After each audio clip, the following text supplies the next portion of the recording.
I want to thank you for coming on the podcast, Alberto. Today, I have a special guest, someone I met during one of those times when we were traveling to different gyms. I met Alberto through my professor, Josh. A group of us had gone over to the UFC gym in Sunnyvale one night to get some grappling rounds in, and as usual, I also brought my camera to take some photos. Since then, Alberto and I have stayed connected, and I've had the privilege of watching his jiu-jitsu journey unfold. Today, we'll get to hear more about his story, his experiences, and the impact jiu-jitsu has had on his life. Tell us about where you were born, your upbringing. Let's start there. Okay. I think it's interesting living in the Bay Area and the Silicon Valley because there aren't too many, I feel like there aren't as many people that were born and raised here. You get a lot of people that were born in other places, other countries, other parts of the United States, and then they were located here later in their life for university or for job. But I was born and raised in Antioch, California, and I grew up in Oakley until I was 5 years old. Then we moved to Antioch, and I stayed there, high school there. And my family eventually moved to Brentwood, which is like the next town over. Mm-hmm. I'm a local Bay Area, born and raised. Nice. What'd you do as a kid growing up? So at our first house, I was thinking about this earlier. One of the first memories I had was like riding bikes in the front yard and the backyard. And then my father playing basketball in the front yard. You had one of the hoops on top of the garage. So family members would come over, they'd play basketball. I guess that was probably like one of my first introductions to sports at a young age, was watching him play. They would play horse, or they would play 2-on-2 or something, and I would ride my bike and watch them shoot hoops. They'd have their music blasting, Madonna and stuff, real 80s. Yeah, I remember those days. Yeah, but when I was a kid, I grew up playing baseball. I started playing baseball at 5, and that was a huge part of my life, was just playing baseball. I played baseball from 5 years old all the way to college. What positions did you play? When I first started, I was like a shortstop. That's when I was like from 5 to 10. I think when you're a kid in like peanut league or t-ball, the person who is usually the best player plays shortstop. And then eventually I was on a team when I was 10 or maybe 8. And then they like, hey, we need a catcher. And I was like, all right, I'll try. And then since then I was a catcher. So I was catcher from 10 all the way until 17 or 18 when I stopped playing. I was terrible at all other positions besides catcher. Yeah, I was horrible. Especially once I started playing catcher long enough. I would just either get really bored, or every once in a while, like in a game, I'd ask my coach, hey man, can I play like third base or second base or something different? And then I'd always make an error, or I'd play outfield and the ball would go over my head, or I'd be a pitcher for a game and they hit a home run on me. So I was only good at catcher. That's a real important position. Yeah, Catcher? I enjoyed it. It was really interactive, and you're always in the game and kept my mind busy, right? Absolutely. So can you give me a little bit of background on your parents? Yeah, so my parents, Jesse and Mel Juarez, they raised me. They've been together all their lives. They were like, my mom was born and raised in Portugal. She moved here, I believe, when she was around 10, give or take a year or two. And my dad, he was born in Utah. His dad was from Guanajuato. Okay. He ended up moving out to Oakley. And then my mom moved to Oakley from Portugal, and they were like in middle school together. I think that's where they met. And they started dating in middle school, and they were together the whole time. So they were like high school sweethearts that grew up together, and they're still together to this day. Yeah. So what did your dad do for a living? He was a mechanic. Okay. Yeah, he works on cars. He's really, really good, like, with his hands, and he's extremely skilled. He was a mechanic up until about when I was maybe like 8 or 10, and then at his job, he was working in Concord. I remember going to visit his dealership on a regular basis. We would go and just like pop in and say hello, and I remember they got new ownership, and they did a lot of layoffs, so they laid him off. And I think at that point, my dad really got into the union and organizing, like workers organizing to get fair benefits and fair treatment. And then he ended up joining a machinist union who mainly represents mechanics in the area. I think he felt like that was unfair. How a new owner came in, they could just get rid of all the people they wanted and bring new people in. Mm-hmm. And then he still does that to this day. He works for a machinist union for the last, if I had to guess, 30 years at least. Oh, that's great. Yeah. That's awesome. Mm-hmm. And how about your mom? My mom, when I was born, she stayed at home. She took care of me. Before that, I think she had like various jobs, working in hotels, working in restaurants. Mm-hmm. I think she worked at a bank, Okay. various jobs. But ever since I was born and as she was raising me, she never had a job. She just took care of us. How many siblings did you have in the household?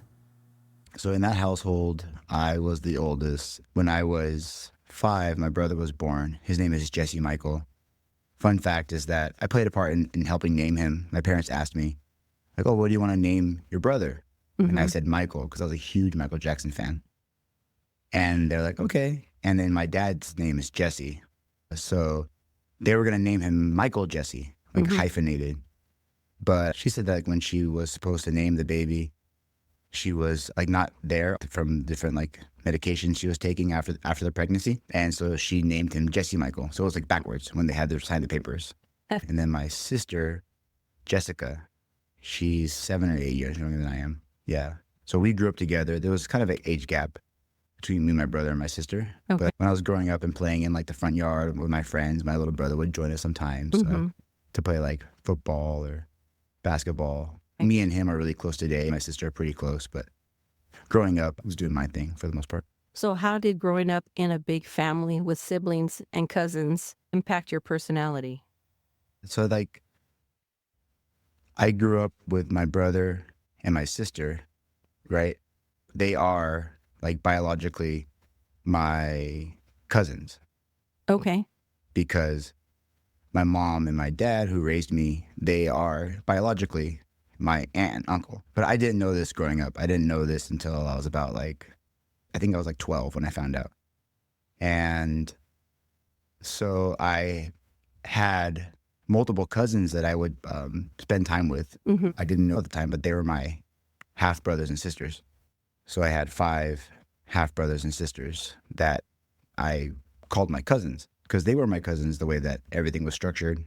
And we would go spend time with them all the time. I didn't really know any better as far as like how it shaped me because it just was the way it was. I think I had a good childhood I was loved. I had a family. I had a mom and a dad that raised me. Mm-hmm. I'm very grateful. I think it's complicated, especially as a kid, but I'm also very grateful that I was adopted Mm-hmm. by my aunt and uncle. My biological mom, besides me, she had 5 other kids. Okay. I have an older sister, Mm-hmm. and that was with a different father. Okay. So she had multiple baby daddies. Uh-huh. And then I had an older brother, another different father, and then I was the third in line. Okay. And then that was another father. I actually, when I was growing up, I was like really close to my older brother that was 2 years older than me. We're actually all 2 years apart. Mm-hmm. My oldest sister, she's 4 years older than me. My older brother's 2 years older. And then I have twin brother and sister that are 2 years younger, and another sister who's 4 years younger. So we Okay. have 2 years back to back. So she was busy. Like, Wow. Yeah. yeah. So I know that she raised them as a single mom for the most part. When the 3 younger ones were born, it was the same father who she was with for a long time, never got married. I think my opinion is the first, my oldest sister, her father, and I think she was either married with him or she was married to her father, but he committed suicide. No. And I think after that, maybe the commitment thing was difficult for her. Yeah, absolutely. Yeah, so she never really committed afterwards as far as like marriage. She never got married again. And then the last father of the 3 youngest, brother and sisters, they stayed together for a long time. I think it was when I was adopted, I think she just had a hard time. In fact, like I remember stories that I learned later, like she was going to have an abortion. But when they came in, I guess my mom that raised me, Mm-hmm. she went with her to get the abortion. Okay. And I don't know if it's true or not, but like they heard that like before you give an abortion, you listen to the heartbeat. Oh, okay. And that's one of the last signs like, hey, this is a baby living in you. Do you want to make this decision? Mm-hmm. And then her and my mom that raised me were like, no, we're not going to do this. I'll raise her. I'll raise him. And that's what the sister said. Yes. Because she was trying to have kids for a long time with my dad, but they couldn't have a kid. For whatever reason, they couldn't have one, and they thought they would never have one. So I was pretty much adopted at birth. Wow, you're a blessing Yeah. to her. Yeah, I was. To both of them. That's what she tells me all the time. Like, you're my blessing. Without you, I would have been in different places. So That's awesome. That's beautiful. Mm-hmm. When you first realized that you were adopted, how old were you? I think I was 12. And how did that impact you? My parents, they thought that they were doing the right thing by hiding it from me, because they thought that, I think it was their insecurities was, hey, he's not going to love us as much if he finds out that we were not his real parents, or he might want to go with his real mom, or, that was kind of my mom's thing. I think she was really worried about like me not loving her as much, or like my father was, oh, he's not going to be able to understand. Like, oh, I can tell him, but he won't get it. I look back at that and I think it's a bunch of BS, because I think like kids understand a lot more. And when something is held back for so long that it's almost a secret, or they're living like they're lying to you. Right, for years. you're living a lie. And so things are not genuine. But at the time as a kid, I didn't think like that, because in fact, like the way like my mom projected it towards me. In fact, I asked, am I adopted?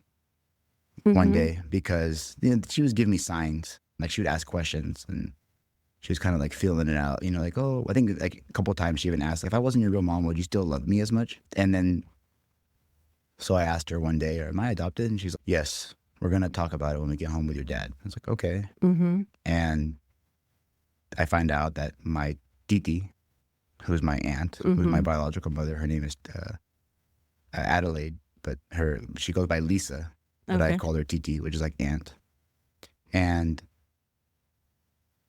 she's like, oh, so that's your real mother, and we're just worried that you weren't going to love us as much. And I'm like, no, of course I love you. Like, you guys raised me. I love you maybe more, like knowing that you took me in, and I see their family. And I think they had a slightly harder time raising all the kids because there's so many of them, and she was pretty much a single mother. And then we had a little more structure here. So I was like, okay, I look back like, oh, I wonder what my life would have been like if I was there. Like, would I have had the same opportunities? Would I have been able to play baseball for all those years with my dad, like supporting me with different trips and equipment? And, I just had a good life. And so one of the first things I did was I called my older brother, Salvador, the one that I grew up with, thinking he was my cousin. I called him like, hey, did you know that we're brothers? I didn't know that. And he was like, yeah, I just found out too. So they just found out also? Yeah, I don't know how long before, but like, for example, that's like an example though, because I think my eldest sister, she knew for a while, but like they just kept it from me. So it was kind of like, I never thought about it at the time, but I was like, oh yeah, you knew? Oh, cool.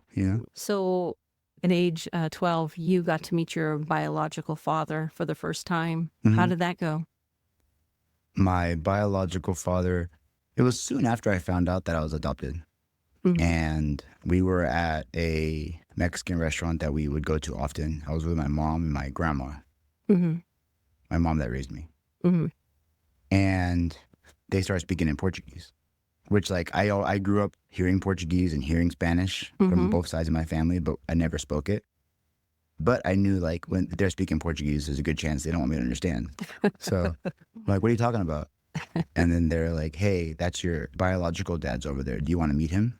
I'm like, sure. But he didn't speak much English. He only spoke Spanish, and I didn't really understand much Spanish at the time. So they brought him over, and I'm like, hey, and he's like, hey, and it was like slightly awkward, but he was trying to be like really polite, and yeah, it was strange. It was awkward. Yeah. I was pretty neutral about it. It wasn't like, I didn't have any feelings of, I want to get to know you, or I didn't really have any feelings of anger towards him. Correct. Yeah, I wasn't. I was like, oh, hi, nice to meet you. And then since that day, I think I met him 2 more times. And I was always at restaurants. I saw him at McDonald's. I think we were in the drive-thru, and he was the car in front of us, and then we pulled over, and then it was the same thing. And I think at the second 2 times we met, I saw him as I got older. They were all 2 or 3 years apart. Because I think he was moving, from what I know, like he was living in Oakley or Antioch in that area. And then sometimes he would moved back to Mexico because he's born and raised in Mexico. Mm-hmm. I don't know what part. And so he would be in town and sometimes not in town. And we just happened to catch him. Like, Oakley's a small town. And Mm-hmm. it was always the same thing. I think the last 2 times I saw him, like, he was speaking English better, or I was speaking Spanish better because I was studying in high school. I think the last time I saw him, I was like maybe even 18 or something was probably the last time I saw him. I only met him 3 times. And it was always like randomly. Mm-hmm. And the third time I saw him, I think because I was getting older, like I was either like on the cusp of being an adult or 17, 18. And I even had some interest because I found out that like he was a guitarist in a band, so that he was a musician. And I played guitar. And so I thought, okay, maybe I got that from him. Like I got my musical. Absolutely, you did. Yeah. And so I was like, when I got older, I was like, oh, I had some interest of actually maybe we could play guitar and know each other. But I never took it anywhere. He gave me his number. He gave me his card. He worked for like a landscaping company, or he owned his own landscaping company. And he's like, hey, if you ever, I live in Oakley. Here's my card. Give me a call anytime. And that was the last time I met him.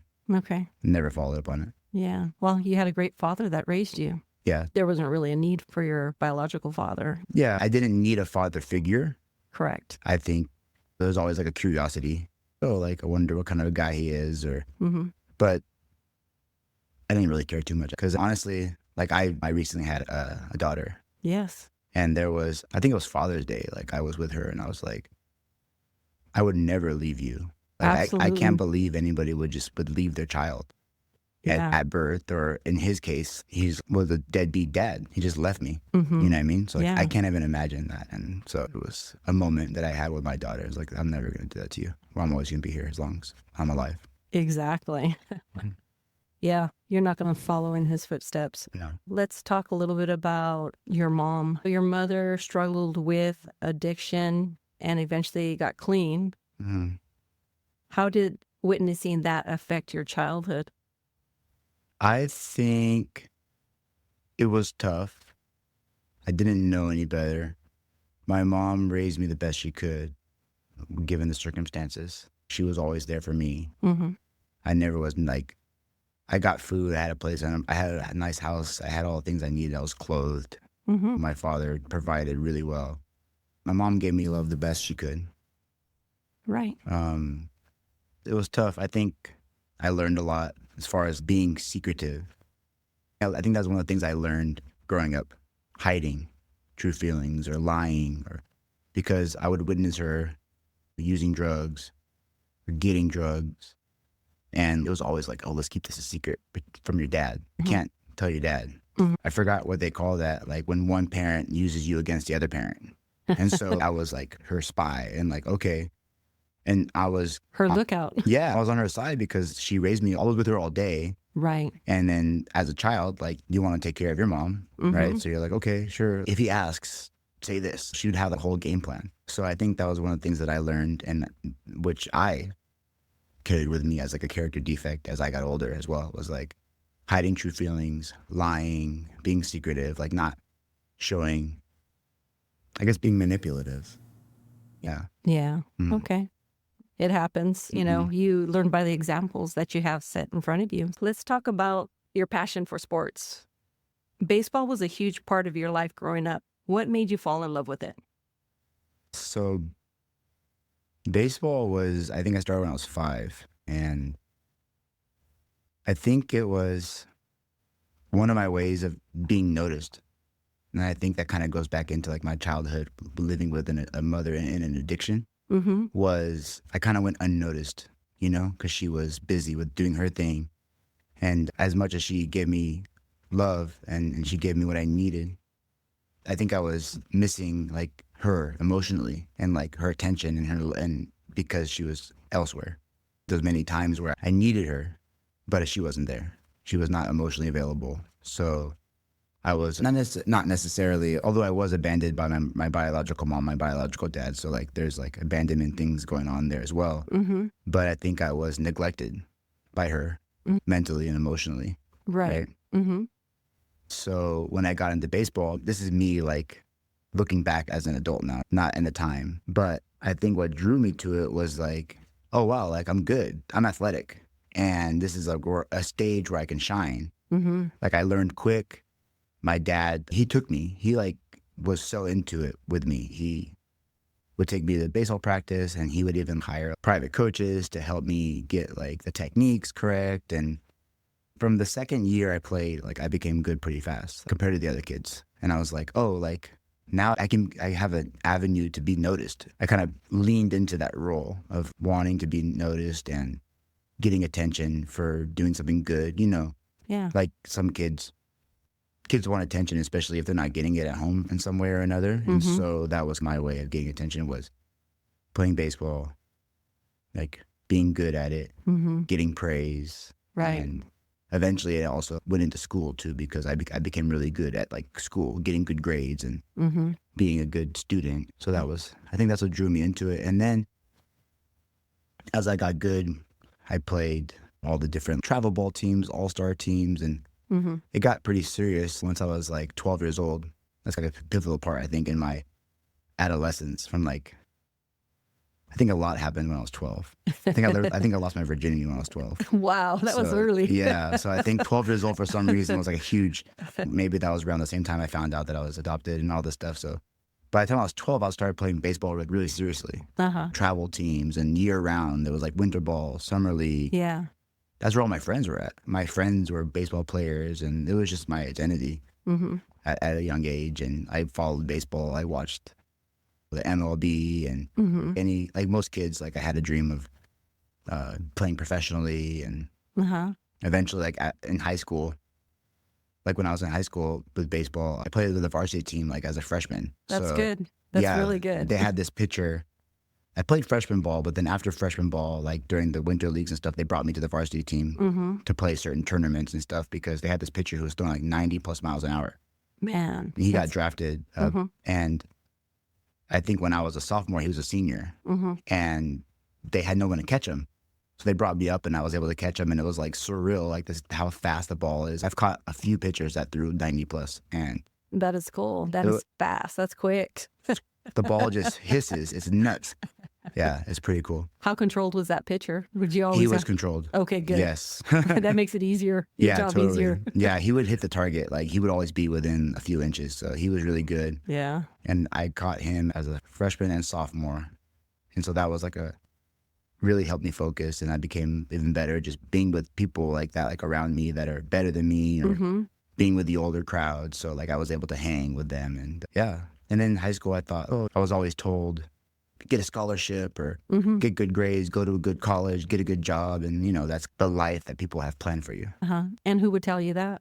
My father, mostly. Okay, good. I think my father, and of course, I think society as a whole, he like blatantly told me like, hey, let's keep doing the baseball thing. You're good at that. Some colleges were watching me. Let's keep doing the grade. You're getting straight A's, and let's get a college scholarship, which I think is unfair, because I like they put pressure on you. Yeah, they do. and most kids don't ever get that scholarship, right? Right. It's very competitive.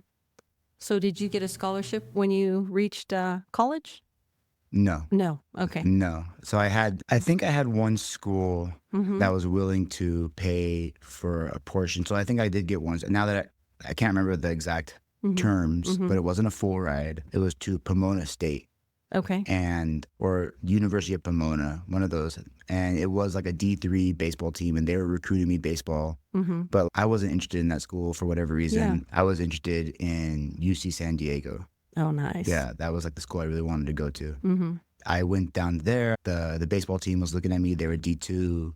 The university is really good. I got into the university, but D2 and D3 schools don't give athletic scholarships. So I didn't get any athletic scholarships from those schools. What led you to walk away from baseball and ultimately choose a different path?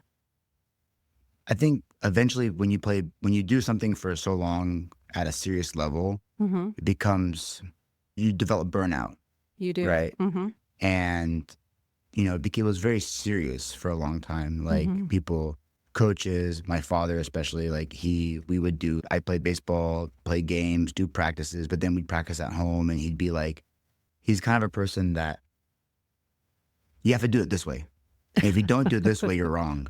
Okay. Right. And so like for example, I would be hitting the balls off the tee. And then after one swing, he's like, no, you got to do it like this. All right, like this. And it's just like, come on, dude, let me just swing the bat. And then if I express opinion, he'd get upset. He'd get angry. And there was times where it was oftentimes like we just couldn't see eye to eye. That became like, he was like putting a lot of pressure and being like real serious.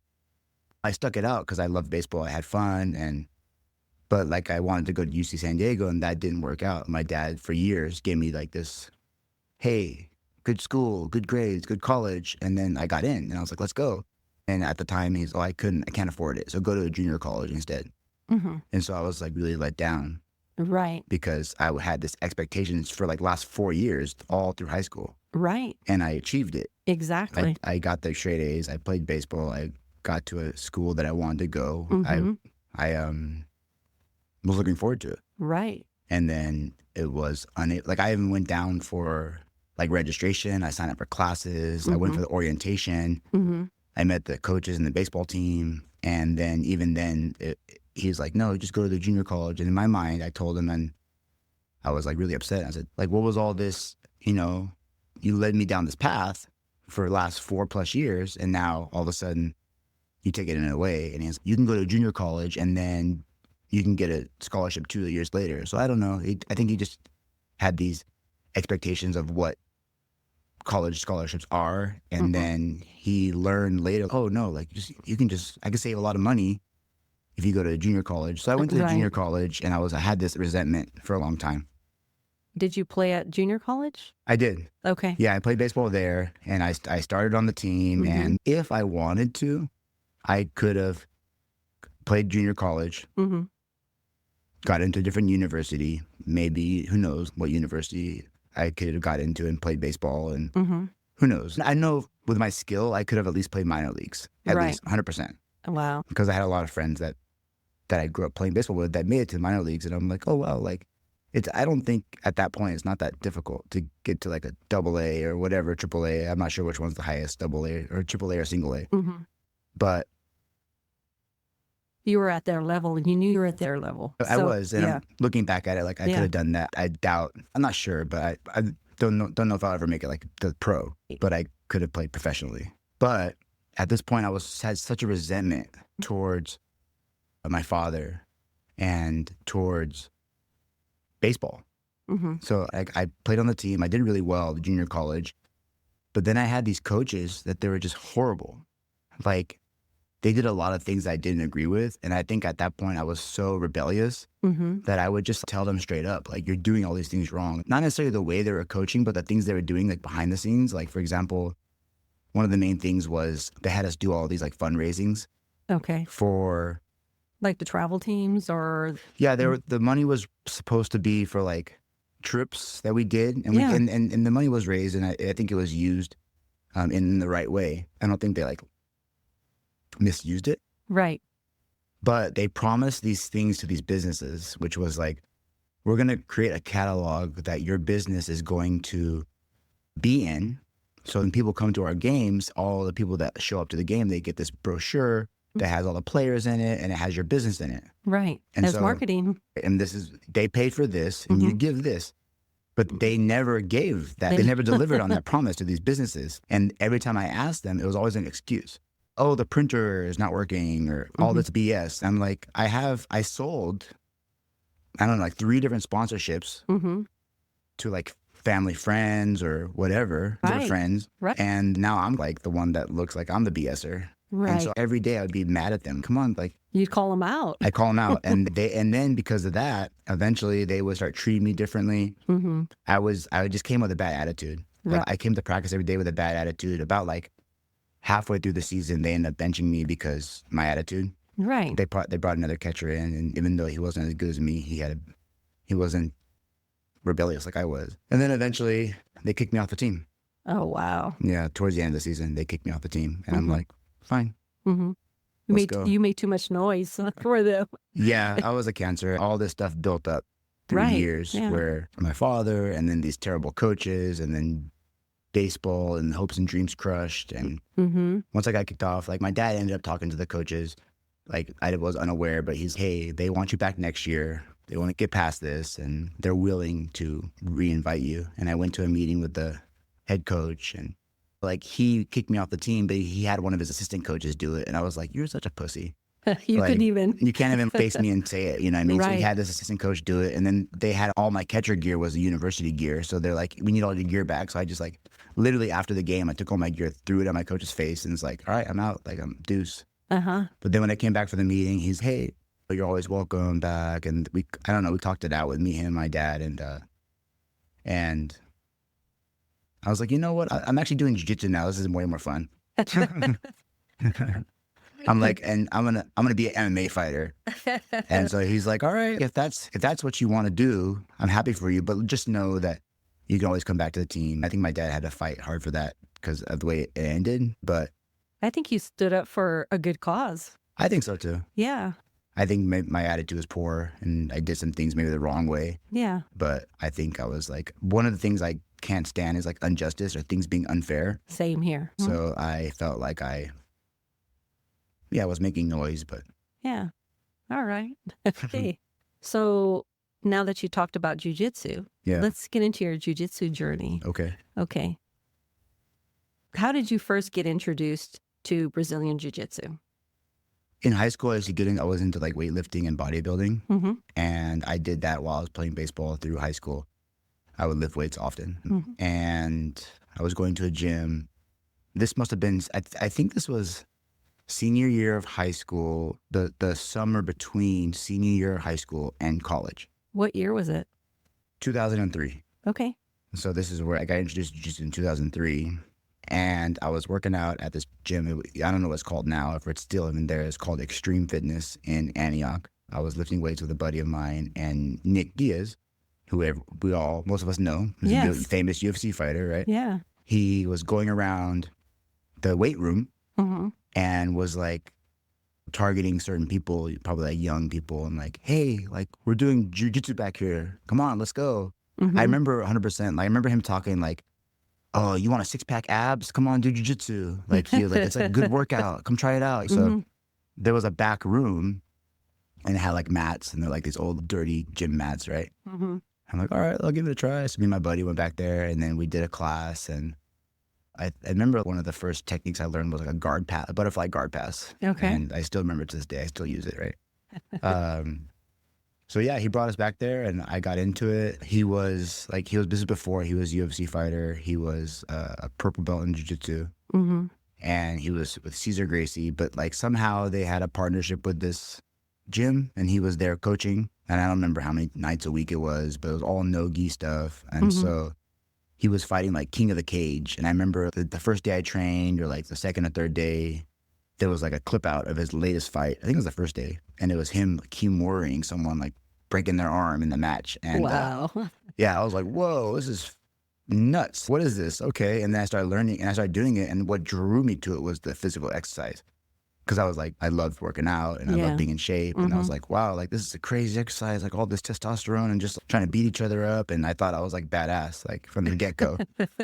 So you were nervous, or you didn't mind being beat up or No. on the bottom? You just like, yeah. No, I was into it. It wasn't like self-defense aspect of it to me. It was more of the sport. I was just really into just being aggressive, or I was into the physicality of it. And those other guys, we're all a bunch of white belts. Mm-hmm. And we're just like grinding it out on each other. And I'm getting my ass beat. We're beating each other's butts. And it's just all like muscle, barely any technique. And eventually he was training so much, Nick, that he stopped teaching there because he was eventually getting into the UFC. I don't know how many years after it took, right? Mm-hmm. Maybe 3 or 4 years after he Yeah. got UFC. But he was his path. And then they would fill in other coaches, like Vinny Malagades. Yeah, Uh-huh. I don't know how to pronounce his last name. But he was teaching there for a while. Like, he's very famous, ADCC champion. Like, he got flown down here and he was teaching there for a few days. Mm-hmm. And then they brought this brown belt. I forgot his name, but he did half guard stuff. And so he really introduced to his half guard. And I was like, oh, this is cool. Mm-hmm. He would call me Alberto the Great. Yeah, he was a brown belt, I think, from Marco Nascimento. Yeah. And so they just started filling in new people, right? And then eventually Nick Diaz was like, hey, like he would still drop in every once in a while and teach classes, but it was multiple people teaching. And he's like, we're we're training over there at Cesar Gracie. Like, come on, like, you should be an MMA fighter. So he was like getting me in my head, like, do MMA, right? Because that's what he was into. I'm Right. like, okay, let's do this. So I'd go there and I would do the boxing and I would do jiu-jitsu. And then him and a lot of the other guys, Jake Shields and other people, they would be all doing MMA. And I'm like, oh, cool. Like, I'm going to go do that. Until one day I got my ass kicked by a orange belt kid. And I was like, my mind was blown because it was always just us big. I was like pretty much the same weight I am now. I haven't really changed much in weight, but I was stronger. And it was just like strong guys, like just beating each other up. And then all of a sudden this little kid, like 14 years old or 13 years old, just wrapped me up and tapped me like 4 times in a match. And I was blown away. So I saw something that I never saw before in jiu-jitsu, opposed just to MMA being physical and the fighting thing. And I was like, wow, I want to learn this. Yeah, the kid had technique. He had technique. He kicked my butt. Like, I can't out-muscle this guy. He was like 50 pounds less than I am. Wow. So that, I think a lot of people have that kind of story. And ever since then, when that moment happened, I was like, I just want to do jiu-jitsu. Forget MMA. Like, this is amazing. What's going on? I didn't see this before. And so I had a friend that he was teaching me boxing. And he's like, hey, if you want to do MMA, you should stick with Nick Diaz. But if you want to learn jiu-jitsu, you should go train with Ricardo Barros here at Half Gracie, Antioch. Like, okay. So I had a girlfriend at the time, and like we were in downtown Antioch, and let me go check this place out. So I go in there, and I remember it was during the kids class. Like I won't forget. And it was Kurt Osiander. He was covering the class for Ricardo for some reason. I don't know why. And then I just show up and there's kids class going on and he's playing with the kids and they're all like a bunch of kids like running around being nuts. And Kurt's like, oh, I'm here covering for Ricardo. So you got to come back tomorrow night, try a class. And I'm like, all right. And then I had a friend that actually was training there.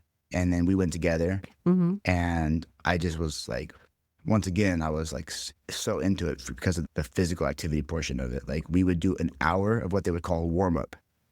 45 minutes minimum to an hour. And it was just like physical conditioning, you know, running around, calisthenics, partner drills. We would fireman carry each other around the mat and do squats with each other. We'd do pummeling drills and bear walks and crab walks and you name it. Like we did crazy stuff for 45 minutes, an hour. I remember he would play a CD of like heavy metal. And get then, you guys going. Yeah, get us going. And then I think the CD was like 45 minutes to an hour. And sometimes it would play the whole album and he started over again. Nice. Yeah. And then after that, we would do 30 minutes of technique, like static drilling. Oh, it was very fundamental stuff. Here's an armbar from the guard or here's a guard pass. We'd do that for like maybe 30 minutes and then we'd roll for an hour. Nice. So we were really, their philosophy at that time was like, no one's going to be a better shape than us. Like we're going to be in the best shape. And when you're in a good shape, you have that going for you. If you have a weak tool, it doesn't matter like how sharp your technique is. If you get gassed out, you're going to get your ass kicked. You are. Yeah. So true. And so I was into it. And then I stuck with it. Like I remember when I wanted to sign up, they had 2 days a week, 3 days a week or unlimited. And for some reason, the lady who was Ricardo's, her name is Katie. She was his girlfriend at the time. They got married eventually. But she was helping him with the memberships. And she's, look, I know you're going to stick with it. And Ricardo told me, like, you can pay for the 2 day a week pass. And that was like $120 a month.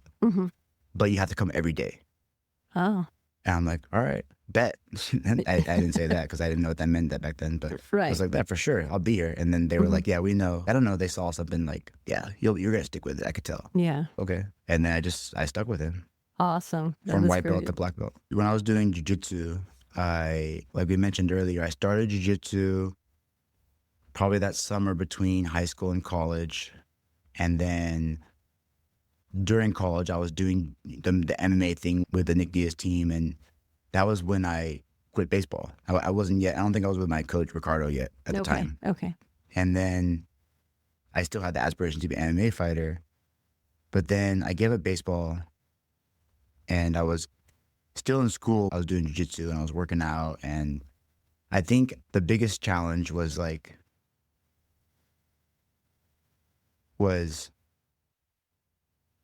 the path that I chose because many people didn't agree with it. It went against the get good grades, go to college, get a good job and fit into society in that traditional sense. Right. And that's where I was going, because I was like, hey, okay, we already talked about how I was going to go to UC San Diego. I wanted to be a doctor. I was like, oh, I want to do something prestigious because I have the ability, I have the mental capacity to do whatever I want. Why not do something because I wanted to stand out. I want to be a Dr. Alberto Juarez because I want attention and show you that I can. And when the UC San Diego thing didn't work out, my dream of that started to die. I went to junior college for a couple of years and I got into UC Davis. And it was a pivotal point where I was like, I'm not even going to go. They gave me the acceptance letter. It was the day that I was supposed to turn in the agreement to go. And I just didn't turn it in. I was like, nope, I'm going to do this jiu-jitsu thing. I was a blue belt at the time. I was like, no, this jiu-jitsu thing is way better. I'm just going to do that. I'm going to drop school, just do jiu-jitsu and just live life. I ended up moving to San Diego for 6 months and just doing some crazy stuff. And so I think like getting like pushback from society, like my dad, mostly, this is not a real job. Like, you have no future and this is a hobby. I'm like, whatever.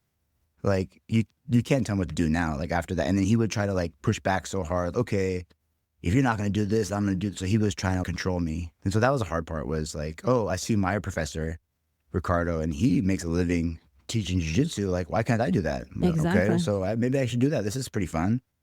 Like, I like jiu-jitsu. And so I'm, like my dad, he's like, okay, so now you're gonna have to pay rent. You're gonna have to contribute now to this family, because if you're not going to school, I'm not supporting you. I was like, okay. So I'm working at restaurants on the weekends, and I'm doing jiu-jitsu 6 days a week, morning and night.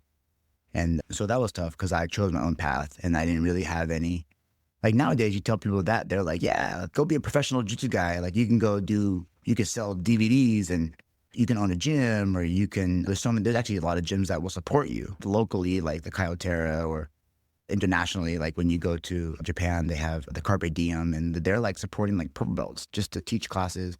Like, even like in my school, I pay all the teachers, even the blue belts. Hey, like, I pay you to teach class. Like, I was teaching kids as a blue belt, but like I never got paid. I don't think I started getting paid till late in brown belt. It was just like a volunteer. It was tough because I had a goal, but nobody believed in it. So that was the hardest part. Okay. Yeah. You mentioned that you had some personal struggles and challenges, that your addiction struggles began in your 20s, around the same time you left baseball. Can you tell me a little bit about that? Sure. So when I was like growing up, I think I used like alcohol or weed, like a lot of kids growing up in high school. I think I started when I was in high school. I think I started drinking when I was in middle school. And then I had a lot of friends that would smoke weed in middle school. And I was like, that sounds about right. Most of us started experimenting during that time. Yeah. And because of my mom's addiction, I never wanted to use drugs. I was like, I see what drugs do. It was terrible. I don't want to do this. I'm very focused on my goal at such a young age, which was get a good job, focus on my schools, do baseball. I drank in middle school with friends, like socially, and then a lot of friends tried to get me to smoke weed, and I didn't. Eventually, I tried weed in high school. Once I graduated high school and I went to college, I think around the same time I started jiu-jitsu, I was working in restaurants, and a lot of people were using other drugs like cocaine or other things, and they always tried to get me to do it. I'm like, no way. But I think it was that point where I was rebellious against my father because of him, like, not fulfilling his end of the bargain. And there's this saying, I'm going to get back at you by hurting myself. And that makes no sense, right? But that's the mindset that I think I had. You know what? Screw it. Let's try cocaine, or let's do these other things. And so I started experimenting with different drugs, and I took this party path. So it was really, socially accepted, and it was like good times, fun. This is around the same time when I was 20. That was when I decided not to go to UC Davis anymore. I was a blue belt this time in jiu-jitsu. And I went to San Diego, and that was like, hey, I'm going to go to San Diego. Let's go do something different. So I transferred just to the restaurant down there. I was working, and this is when I started struggling with addiction. I had a hard time, like, my first time living on my own. I was 20. I was at San Diego on the beach all the time. I was doing jiu-jitsu a little bit at various places, but mostly just enjoying myself. I struggled to pay rent. Every month was like, oh shoot, I better pick up like extra shifts so I can pay rent. And I think I never cooked. Like I always ate out. Like I just had no idea. I was trying to figure it out. And eventually my roommate moved away and then I couldn't afford the extra rent. I think we had a lease for a 6-month lease. And I left 1 month early or something. And I was like, all right, bye. We had another roommate where her father was leasing it. And we were all 3 of us were like the tenants. And I just left. And I came back. And then that's when I got into jiu-jitsu seriously with my coach. Like that's when I came back as a blue belt. Ricardo, my coach, he opened up his own gym. He branched off from Half Gracie, and I went with him, and I was teaching the kids classes, and from blue belt all the way until black belt.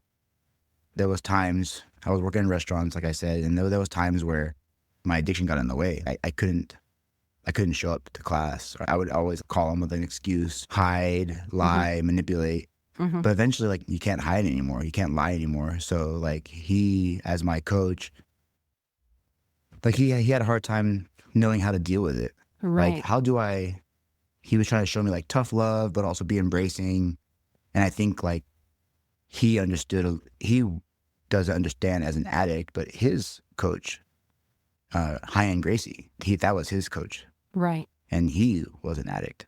Okay. And he struggled with addiction. And I think my coach saw his, craziness and saw my craziness. I'm not nowhere near as crazy as that guy, but from what I hear, I've never met the guy personally. But so I think he struggled with learning how to, like, he tried to give me tough love.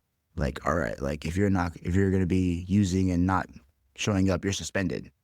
You can't train for a month or whatever. Right. Or I'm going to take away a stripe. Like, when I was a brown belt, there was another time I would struggle, then I would get clean, but then I'd do it again. It was like up and down for years. Right. And then eventually, as I came up in the belts, purple, brown, I took on more responsibilities. I was the head coach of the kids program at purple brown belt. I started coaching the fundamentals programs. And then I became a black belt for my coach. And I was pretty much running the operations of the gym. And I was teaching the majority of the classes. Like, I was the primary coach. And then eventually I just came in all messed up one day. And I think over time people started to see it. Like, members started to notice, parents of the kids started to notice. And he's like, hey man, I have to let you go and you can't coach anymore. Right. And it was tough. And like, I felt remorse and I wanted to apologize to the families. But he let me come back as training. So I was still there training. And it was at this point, I want to do something different. Like, I finally got the black belt.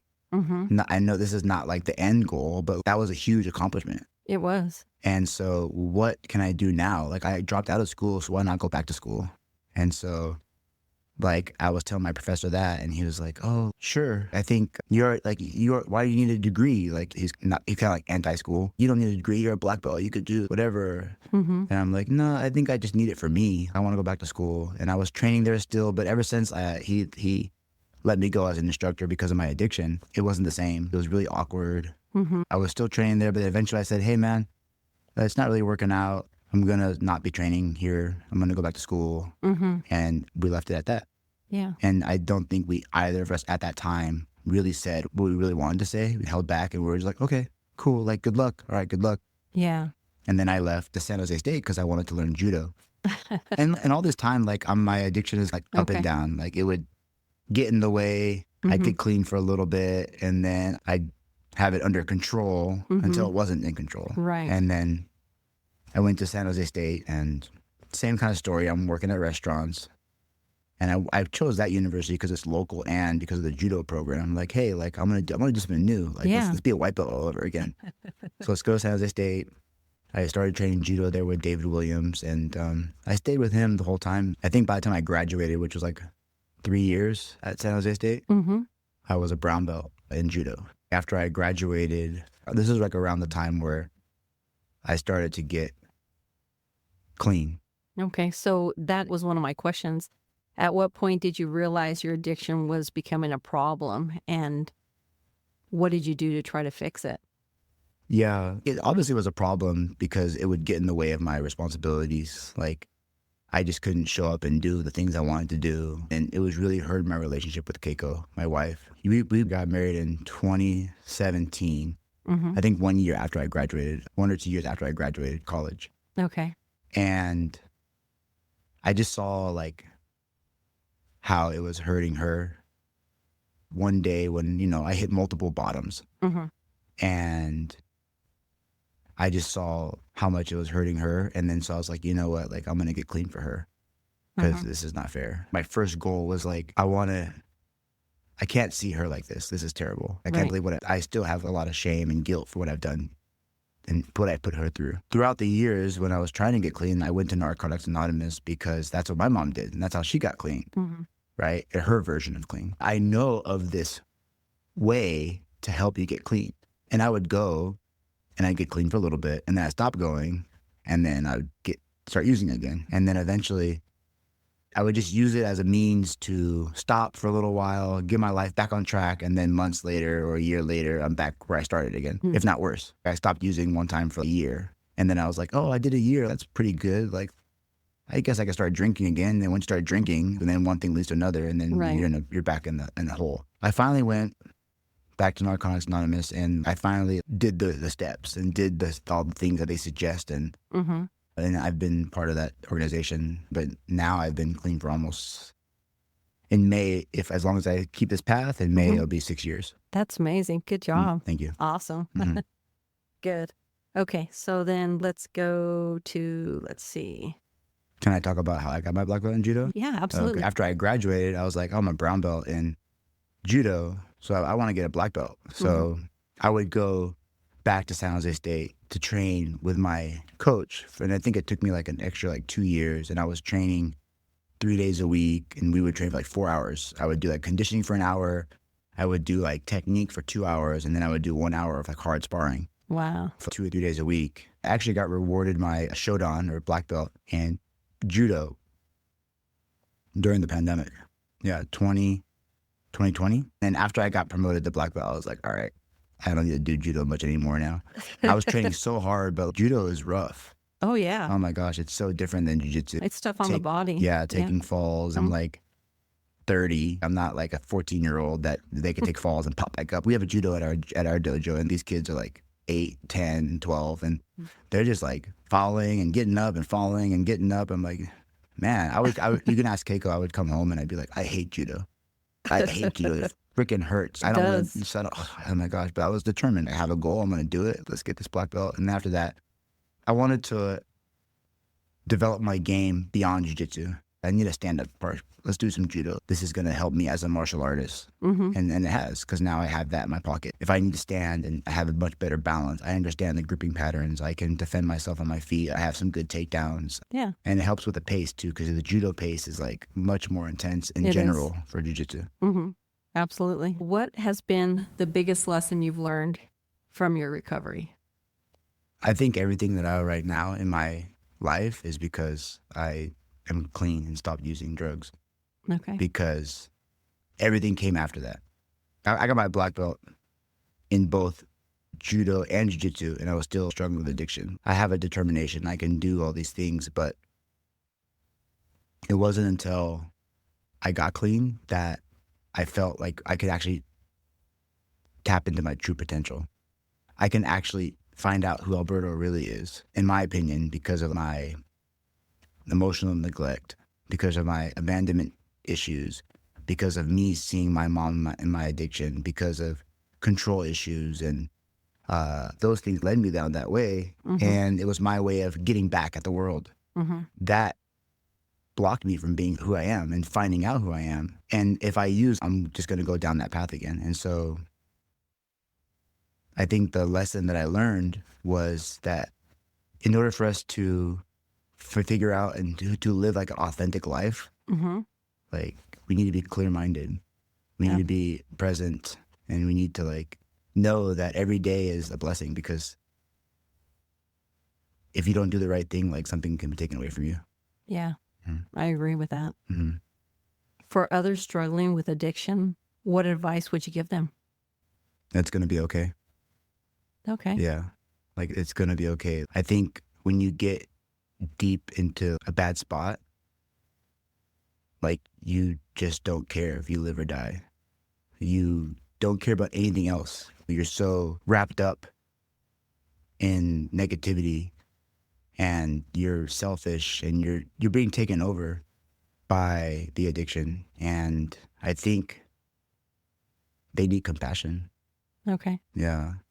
So I think like they need like a hug. They need compassion. They need to be known like it's going to be okay. When you're ready, you need support Yeah. because you can't do this by yourself. Mm-hmm. I don't think anybody can. If you're an addict, you cannot do it by yourself. You need support in one form or another. I found it with Narcotics Anonymous, and I know that's a strong path for many people, and I suggest that. Mm-hmm. I've seen some big changes in you, your entrepreneurship, your new businesses, and I saw it ever since UFC. Mm-hmm. And just your drive to make your situation better, going after the things you love and wanted, the kind of teacher you were. Yeah, it was really nice seeing you grow. Why don't you tell us about your business ventures and how it all started? Sure. Since Blue Belt, I was always teaching jiu-jitsu part-time. I taught. And then as I was going to college, I was training a little bit of jiu-jitsu. And when I graduated, I got a job coaching youth sports. So I've always coached kids. And during that time, I was also teaching part-time jiu-jitsu at Smash Gyms. So jiu-jitsu, I've always been coaching part-time. But after seeing my professor, seeing kind of the back end of owning a gym, I was discouraged. I was like, I don't know if this is for me. So let me go back to school. And I got the kinesiology, sports management degree and business minor. And I got some like tools, like some understanding of the business side of it. Mm-hmm. And then after I graduated, I actually got an opportunity to own this youth sports company called National Academy of Athletics. And I owned the territory of the San Jose area, Mm-hmm. which included many cities: San Jose, Milpitas, Los Gatos, Gilroy, Morgan Hill, Mm-hmm. and even Watsonville for a while. And so I learned a lot in that job. I was teaching part-time jiu-jitsu, training all the time, and then running this organization. Mm-hmm. And I learned so much. And then eventually, when I got the opportunity to be the head coach at UFC Gym, I saw that as an opportunity to finally do jiu-jitsu full-time. It was a dream of mine. Like, I want to just do jiu-jitsu full-time. Yeah. And at that point, I didn't care at what aspect. I was like, I don't know what it's going to be. I don't know if I'm going to own a gym. Mm-hmm. I don't know if I'm going to coach with somebody. I don't know if I'm going to own a jiu-jitsu podcast. I'm like, wherever jiu-jitsu takes me, I just want to do that. But I want to do it full time because I don't want to be half in anymore. Before I was at the UFC Gym, I was teaching jiu-jitsu with Smash Gyms. I created my own mark, Daruma Dojo. It was a brand, and I was teaching Daruma Dojo out of a gym in Redwood City. It's like a Kuksul Wan in Redwood City. A buddy of mine, he owned the place Hafez, and he invited me to teach jiu-jitsu there. I can promote my brand. And so I was teaching there 3 days a week. I was teaching at Smash Gyms. I was teaching at 3 different locations, like 6 days a week.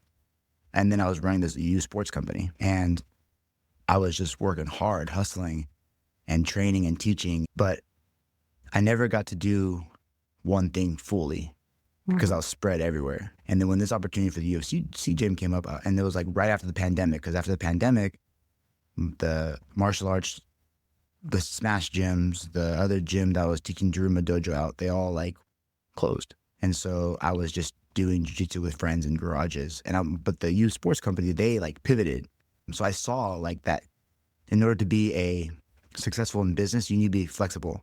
Mm-hmm. You need to be creative, and you need to make choices. And then when you make a choice, go for it, and then be ready to make another choice, because you might make a great choice, you might make a not great choice, but you got to learn and adapt. Eventually, after the pandemic, the UFC Gym came, and I was like, cool, like I am now able to do jiu-jitsu full time because they paid decent. Uh-huh. I was able to teach a lot of classes. So I was like, finally, I can stay here and do jiu-jitsu and develop my little program. And I sold my youth sports company. Mm-hmm. I sold the territory to another coworker, another partner. Mm-hmm. I learned a lot from that too, because I should have made triple the profit, because I took this organization, this territory, and I built it like crazy. Like I blew it up. And then when I sold it for 3 times of what I bought it for. That's great. That's a good profit. It is. But I ended up breaking even because the deal that I had kind of went south. The lady that bought it, she put a certain amount of money down, and then she took it and ran it into the ground. Oh, no. But this is like one thing that I've learned over years is like how to make a deal, how to protect your investments. Yeah. Yeah. The more that like I was teaching at UFC Gym for a little over a year and I started building a program and promoting my brand within the gym, because like at that point it was like wherever I go, Daruma Dojo goes, because I am Daruma Dojo. We are Daruma Dojo. I was doing a good job there. So I asked them, hey, I want more money. I proposed an amount and Right. said, this is like what I'm worth. I'm worth more than this, but like in order for me to continue, this is what I'm expecting. And then they denied me. So I was like, all right, I think it's time for me to open up my own gym now then. One of my friends, Eric, like he put it in my head. He's like, all right, let's go. Like let's do it. I'll help you. So he was, I think that moment when they denied me and he said he'll help me, I was like, let's do it. And then we ended up opening up a Daruma Dojo 2022 in September. Right on. Because Keiko, my wife, she's from Japan, and I visited there a few times even before we opened Daruma Dojo and before we got married. I visited and I learned like what the Daruma doll is and like what it represents. The Daruma doll is it's a good luck charm in Japan, and it's huge in Japanese culture. Everyone knows about Daruma. It pretty much symbolizes perseverance, never giving up. They have the saying, fall down 7 times, get up 8 times. Nana karobi aoki. That's how they say it in Japanese. And it really struck a nerve with me because like I've been through my struggles, but I always had that desire and drive, even though like I've been knocked down, get back up, and it doesn't matter how many times you get knocked down. And we learned that in jiu-jitsu, right? Like, man, you get tapped, but that's okay. And you slap bump, you go again. Yeah. There's been many people, I've seen so many people in jiu-jitsu where they come, they get their butt kicked and they never come back because it's too hard. True. Oh no, I can't deal with losing, or I can't deal with this physicality, or I can't deal with hard things. I'm going to give up. But I want to do hard things and then keep going. I fell in love with what it represented. And then me and my wife were dreaming on a subway one day in Japan. And what would we call it? And then she always says that she came up with a name, Daruma Dojo. I'm like, I like it because dojo means a learning place of learning. And Daruma means like never giving up. You go to this place of learning, you never give up, and you grow like that. Keep learning and never give up. Nice. And so that's, for me, why Dojo is Daruma Dojo.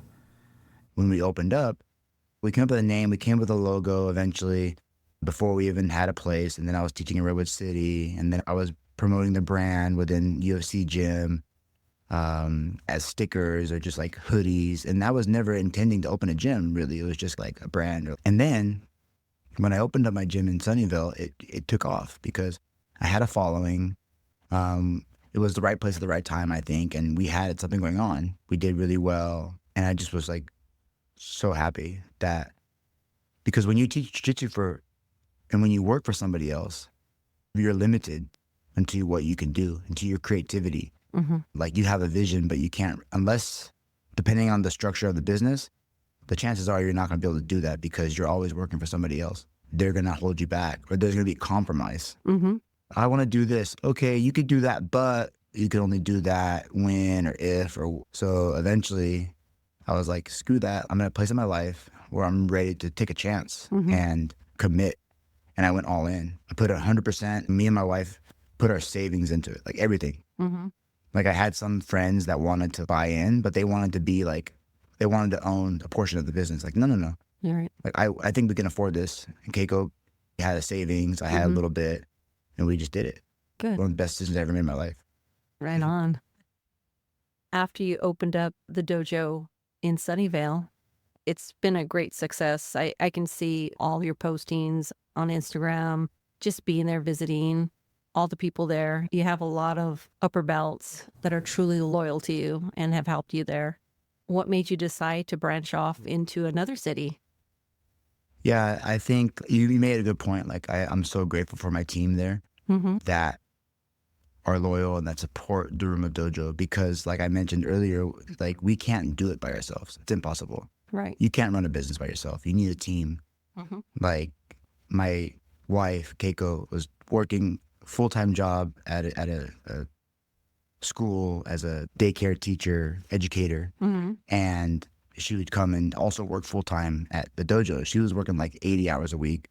I'm working 80 hours a week, and that's like the dedication that we had. But because of her support and because of these other athletes and jiu-jitsu practitioners that supported me along the way. Like, we built a community, and that's what I envision for us, is like the community that we build, the culture, that judgment-free zone where you can learn and be the best person that you can be. Because once I got to a certain point in my life, that was all I wanted to do, was like, I just want to grow and be a better person. And I know that jiu-jitsu is a great tool to do that. And I want to create a space where people can do the same thing. Mm-hmm.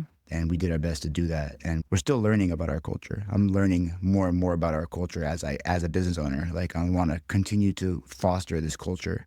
It wasn't until about a few months ago that I started to realize what our culture is. Like, we're here for people to learn, to grow, for the families. They feel safe to bring their kids, where their kids can have a good time, their kids can learn and build confidence and belief in themselves. And Right. same thing for the adults. Everyone does jiu-jitsu for a different reason, but I think the main reason is they want to be better. They want to be in better shape. They want to be better equipped to defend themselves. They want to be a better human. They want to have more confidence. Jiu-jitsu helps us become better. And so, like, how can I foster that culture for people to be the best version of themselves? Yeah. And then eventually, like, when I got to a certain point, I think that business naturally was growing. And it was after maybe about a year as we opened, I was looking into a second location, because I think it was just going that direction because of the growth. I could have potentially expanded the location that we had into the space next door. I actually was going that route at first. Like, oh, our business is growing, we need to expand, so let's make this place bigger. Mm-hmm. Spent a lot of months on that deal that just didn't work out because of the way things were structured with the landlord. It just didn't work out, and that was unfortunate. I thought, if expanding this space isn't the option, Mm-hmm. maybe a second location is. I was looking at Milpitas for a long time because I was out here with my youth sports company, and I had an affinity for this area. Right. It reminded me a little bit of my home in Brentwood. Like, it's a real family town, I feel. It's a commuter town, Mm-hmm. which same thing as in Antioch and Brentwood. Most people commute from there. And I think people in Milpitas don't usually work in Milpitas. They usually a close to home commuter. They commute to San Jose. They commute to San Francisco. It's very family focused, because when I was teaching the youth sports here, I saw a lot of families, and I saw like they had strong family core values. So I had an affinity because it reminded me of home here. And so I was looking into Milpitas for a long time. I actually had a spot that I was looking into a year ago, and Okay. that fell through. Mm-hmm. The people that I wanted to go to partnership with, they weren't committed. Mm-hmm. I was already stretched thin. I just knew the timing wasn't right, and I didn't go through the deal. And I took a year to be patient. And in that year, my wife got pregnant. And I was like, okay, this was a good year to be patient, to support her. And then in that year, I also did the Ironman, which is one of my physical attributes that I accomplished. But after my daughter was born, I was like, okay, now let's revisit Milpitas. And then things just fell into place, and the spot opened, and our business expanded, our community is expanding. We've only been open for not even 2 months yet, but it's starting to grow, and we have the community already from Sunnyvale that they're already coming here and training, and we're getting new members, and we're just trying to make our place here like we did in Sunnyvale, but in Milpitas in a different way, because Sunnyvale is one community, Milpitas is a different community, but it's the same community as far as Daruma Dojo, the same culture that we're trying to create, but also adapt to the different city. Great. That's awesome. Mm-hmm. Do you think you're going to branch out? You have any other places that you've been looking at? As of right now, no. Okay.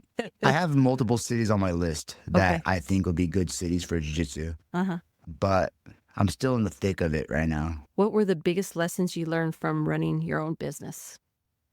I think one of the biggest lessons is like the discipline, because no one's going to do it for you. You got to do it for yourself. Mm-hmm. And you have to find a way and learn. So I think it's great to have a white belt mentality, a white belt mindset, a beginner's mind, right? Mm-hmm. Because I'm good at jiu-jitsu. I've been doing jiu-jitsu for 22 years. I'm good at teaching jiu-jitsu. And because of my experience with the youth sports company, I became in my education, I became good at, or better, maybe blue belt level at certain parts of business, like marketing or promotions or events. Like we're definitely known for holding events, but there's a lot of parts of business that are really difficult that you have to learn. You have to be ready to be a white belt all over again and start from the very bottom. Right. Finances, construction. That's probably the part I dislike the most is like this place, we had to do a lot of construction and project managing. I'm so grateful that I have family and friends that are good at this and I can learn from them. Mm-hmm. And I'm with them as all the whole step of the way. I have to give a huge shout out for my father. He helped me build the first gym. Oh, nice. Because of him, we had the first gym. Nice. He did everything and I was with him the whole way. And because of my friend Matt Munoz and Jim and Giglio, my dad as well, for helping here, but mostly Matt did this place. I can't do it. I'm like a no stripe white belt and he's a black belt. It's very nice and clean. Yeah. Thanks. Thank you, Matt.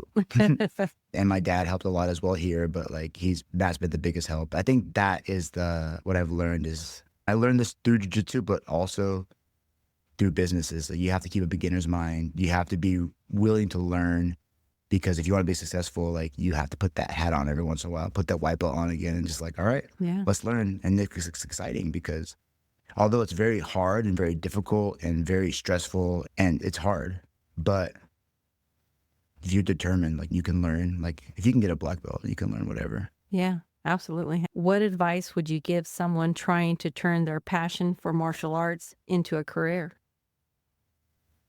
If someone wants to turn what they love into a career, I'll give two big things that I think are important. One is you have to go all in. That's my opinion. Mm-hmm. Some people are scared and everyone's scared. I'm terrified when I open up my gym and I'm still like scared for my new location, right? But if you're not committed 100% and you're not all in, you're doing a disservice to what could be, right? I went in with a mentality, especially the Sunnyvale location and even this location is I'm going to go all in. And if it doesn't work out, at least I know that I did 100%. Yeah. And if something catastrophic happens, and I know that I can recover from it. But I was able to live my life and say, hey, I did it. Like I gave everything. I went all in. It's hard for me to give like advice, say, quit your job, quit your day job and go all in. Forget about the finances and forget about your family and just go all in. But if you have that opportunity, and the only thing holding you back is fear, do it. Go all in. Give your whole life savings and do it. If you lose everything, you can start back again. Like at least you know you tried. Exactly. And the second piece of advice I would give people that want to turn their passion into a career is you have to be willing to do things that are not your passion. Because if you want to turn this passion into a career and you want to do what you love, you better be ready to do the things you hate. Be so that you can do what you love, right? Because if you're just going to do that part and not be disciplined enough to do the other parts, or if you're wealthy and you can pay someone to do everything for you, then maybe that's an option. But if you love it, you'll do the things you don't love just so that you have that opportunity to do the things you do love, if that makes sense. It does make sense. Right. A lot of sense. You competed in an Ironman race or Ironman races, right? I've completed half Ironmans and one full Ironman. I've done ultra marathons where I've ran 50 plus miles, and I did a 100-mile race before too. Yeah, I remember being present for your 100-mile race. Yeah, I remember that. That was crazy. That was wild. Yeah. Okay, so let's talk about what mental strategies did you use to push through those tough moments in those races? And you can tell us a little bit about the different races that you've done. Yeah, I think just keep going. It's simple, but if you run a 100-mile race or if you do an Ironman, like I was lucky enough to accomplish, you're going to have moments of high, like the highest highs you'll ever have in your life. and you're gonna also have the lowest lows you ever had. And I think it's just like life. Like, you're gonna have downs and ups, and that's just the way it is, right? When you're at your highest high, enjoy it, but also know that the low is gonna come. So be humble, enjoy the moment, and then when you're at your lowest low, always remember that as long as you keep going forward and you keep your eye on the prize, or you keep your eye on the goal that's ahead of you, that high is gonna come back again. And hopefully, once you do hard things like a 100-mile race, or get clean from an addiction, or earn your black belt in jiu-jitsu, or complete an Ironman, you just open a business, turn your passion into a profession. You just level the bar for yourself. And now your baseline of like your confidence and your baseline of what you think life can be has just been raised. And then you do it again, you do it again. I did one hard thing, so I could do another, right? So I think the mindset is you have to be disciplined. You have to put the hard work. You have to set a goal. And no matter what, you have to just keep going forward. Okay. Yeah. How has the mindset required for endurance sports helped you in other areas of your life? It gave me the confidence that if I could do that, I could do anything. Yeah, Yeah. that makes sense. I have the confidence if I want to accomplish another feature, accomplish another goal. There was times in my races that I thought I was like gonna die, or I wanted to give up. Mm-hmm. I was telling people in my Ironman race, I wanted to give up at least 20 times, at least. There was one time it was really bad. Like, I wanted to quit. I don't think I can go on. Mm-hmm. And then I was like, okay, like, I'm willing to die out here just because I'm determined to go forward. Mm-hmm. And everything's going to be okay. Yeah. Everything's going to be okay. And then I was really lucky, like, preparing for that Ironman race. I worked with mental coaches, Fernando Lopez, and I had a psychologist that I was working with, a clinical psychologist, and they gave me a lot of tools to help overcome these fears and overcome these anxieties for my Ironman. And then for the 100-mile race, my buddy Mark, he did it. I'm like, hey man, if he can do it, like, I can learn from him. Like, I'm gonna be wiped all over again and learn how to run, and just did study. And there was times where I just wanted to give up. And then once you get past that moment, then it just gets better. Okay. So I learned that it's okay to want to quit. And that's fine. You can take a break. When I wanted to quit in the Ironman, I just started pedaling my bike slower.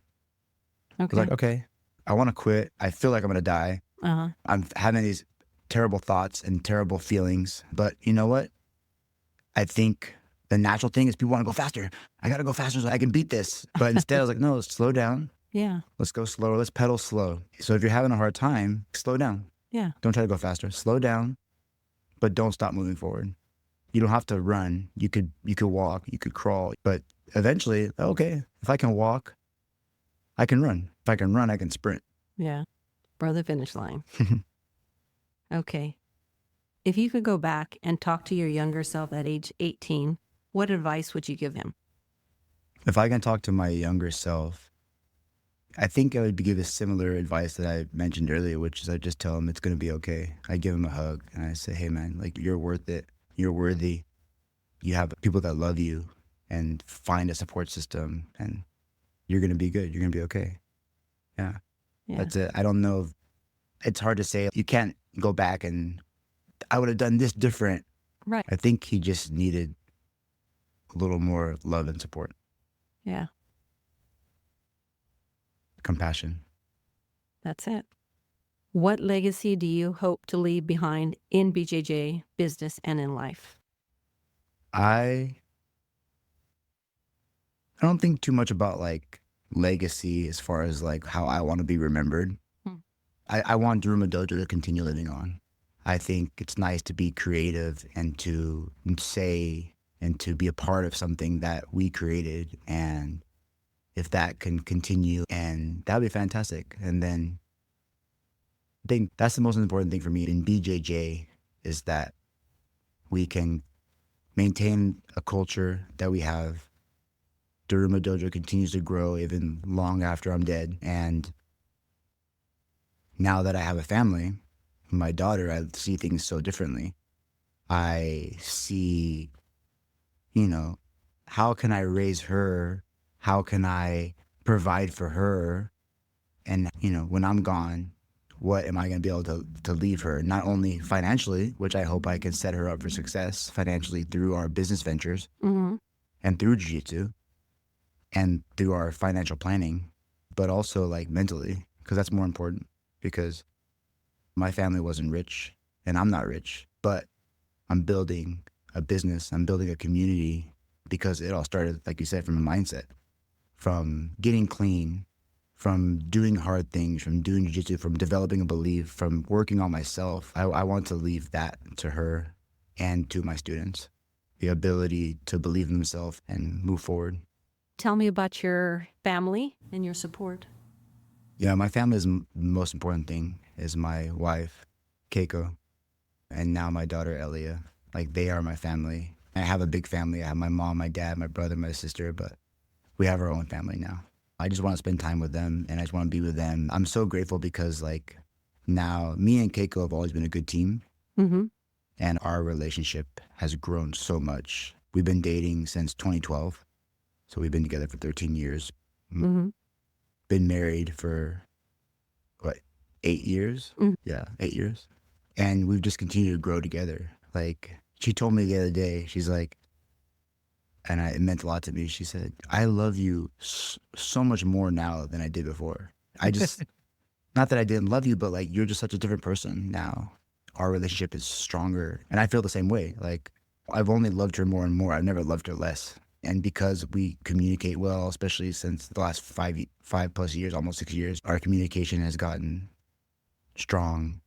And we just work really well together, even with business. Like, I was telling her the other day that some people, maybe they have a family business, but then like they have a hard time separating their marriage relationship and then their work relationship and then their like parenting relationship. Mm-hmm. And then for me, and I was like, yeah, I don't get that. Like, it's just one relationship. Some people have a hard time being married and working together. Maybe if she was my student on the mat, then maybe it'd be different. I don't know.